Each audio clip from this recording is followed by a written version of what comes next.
Hello everyone and welcome back to my Beyond the Gates 24 official YouTube channel. I hope you guys are having a wonderful day. Before we start, please hit the subscribe button and give this video a thumbs up. Catherine Kat Richardson and Tomas Tom Navarro get a little closer, while Chelsea Hamilton has a tough choice ahead, and there's peril brewing for Vanessa McBride. Beyond the Gates spoilers for Monday, March 24th reveals that Kat and Tom will bond. The two are clearly taking effect sluggishly, considering Kat has no way been intimate with a maid ahead. While the two wouldn't probably hit the waists during Monday's occasion, perhaps some further kissing is in store for this expiring couple. Read further, find out what happened on the last occasion of Beyond the Gates. Still, as Eva Thomas, Kat's unknown bio family and new nemesis, also has eyes for Tom, Kat more ensures she digs her claws into Tom before Eva does. Across city, Chelsea will have a tough decision ahead. Suckers know that she wants to quit modeling to become a developer full-time. The youthful Dupree granddaughter has effects all planned out. She wants to use her power as a social media influencer to launch her bag line. Everything seems to be in place for success with the design except for one thing: she has to tell her momager about the entire idea, Danny Dupree.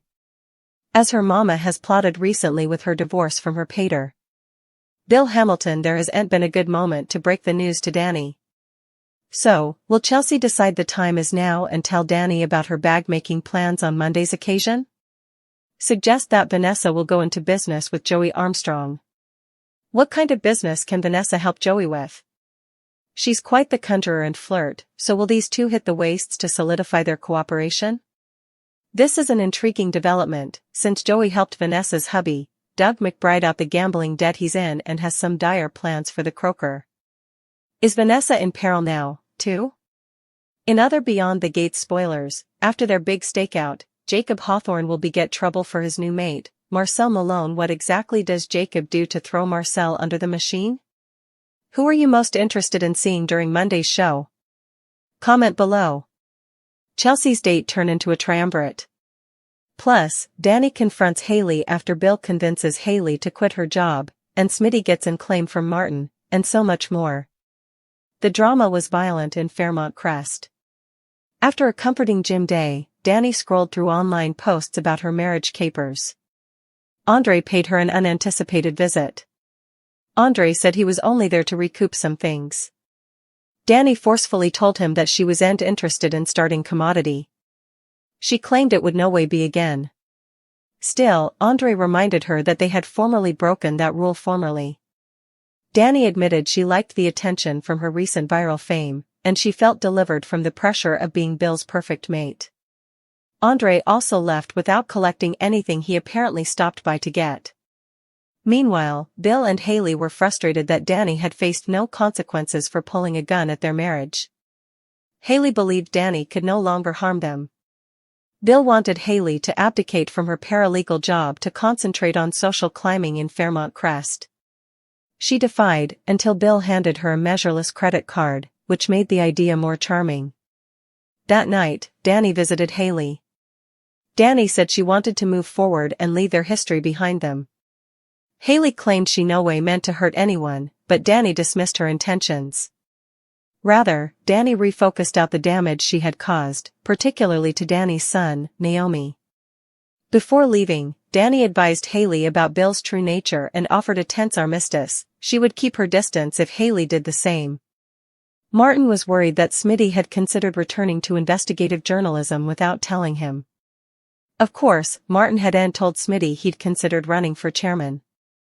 After cooling down, Martin apologized but emphasized that maintaining a traditional family image was essential for his career. Frustrated with being pushed into an unresistant part, Smitty defied, but Martin issued an establishment claim. He demanded to abandon his job plans. At Garland Memorial, Ashley's associates surprised her with flowers for delivering the baby in an elevator. Derek also blessed her flowers but was overshadowed by Andre's sportful textbook. Latterly, Ashley and Derek met Jacob and Naomi for drinks, and Andre suddenly appeared. Despite everything, Derek ate him, declaring, "Any friend of Ashley's is a friend of mine." Meanwhile, Kat continued her vendetta against Eva. Kat mocked Ted's suit choice before faking warmth toward Eva. She asked Eva about her history. Still, Ted and Nicole defended Eva's struggles. Kat suddenly blazoned she could end a tendon forthcoming fate, offering a vague reason. Latterly, Kat set up Eva in Nicole's office and brazened her again. Eva had been copying a homage videotape for Leslie. Chelsea went on a date with a fascinating yet normal tech entrepreneur, who misdoubted he was intriguing enough for her. Chelsea comforted him he wasn't. They decided to continue the evening at his place, but there was a twist: he was married. Chelsea eagerly anticipated meeting his woman and spending the night with both of them. Kat incontinently doubting Eva and calling her out while Eva calls out Dana Leslie over Laura's accident. Plus, Martin shocks Nicole, Doug gets way in over his head, and so much more. It was a day full of drama and conspiracy in Fairmont Crest. Eva was on top of effects at Nicole's office. Nicole was surprised by how she had everything together. Eva tried not to bring up what happened at the marriage, but Nicole addressed it. Jacob pored over the footage from Laura's crime, trying to figure out who was on the motorcycle. After Nicole left, Eva started digging through lines and snuggeries. And she set up a key. Kat walked in, asking who Eva was. Eva introduced herself and explained how she got the gig. Kat didn't like Eva's style, and she called her out for poking. Eva said she was looking for a stapler, but there was one right there. Kat said Eva strayed on not getting in her business, and Kat told Eva it was a short-term job so not to get comfortable. Ted walked in, and Eva flashed back to her mama, talking about him being Eva's father. He introduced himself to Eva, and she was flustered as she gave him her name. Ted praised Eva for doing a good job. Jacob showed up, and Eva left but over here. Jacob said there was no way to figure out who drove the motorcycle. He said the police had hit a dead end. At Orphe Jean's, Leslie looked sick as Mona and Jan talked about Laura's surgery and the fact that the police were chasing down leads on who ran Laura off the road. Mona gave Leslie credit for suggesting Eva fill in as Nicole's adjunct. They all talked about how eager Eva was, and Mona said the sky was the limit for the youngish woman. The women bandied Bill and Haley's marriage disaster. Leslie allowed. He'd merited every bit of what Danny did, and Jan agreed. Still, Mona was upset on Nicole's behalf. Vanessa finished a session with her coach, Diego, at the club, and Doug walked by. They had breakfast, and he hoped she hadn't felt neglected.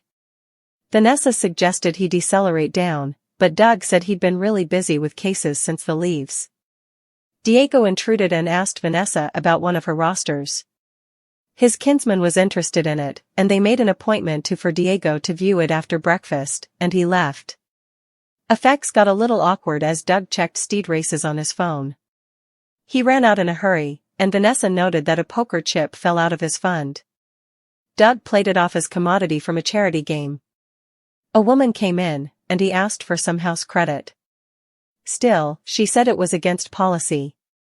Randy came in, and Doug asked him to enfeeble for him, but Randy didn't want to get Joey involved in lending Doug plutocrat. Randy suggested he go to Vanessa for some plutocrat. Vanessa met Diego at the property, and he wanted commodity differently than a stint. They began kissing. Smitty and Martin came in after a game of basketball. Martin got a phone call, and he refused to note on Danny's situation. They talked about journalism. Martin complained about the press, but Martin understood. Kat met Nicole at the club. She argued that Eva wasn't the right person to fill in as Nicole's adjunct, but Nicole didn't agree. She comforted Kat that she'd done her due industriousness. They went by and sat down with Smitty and Martin. Ted joined them, too.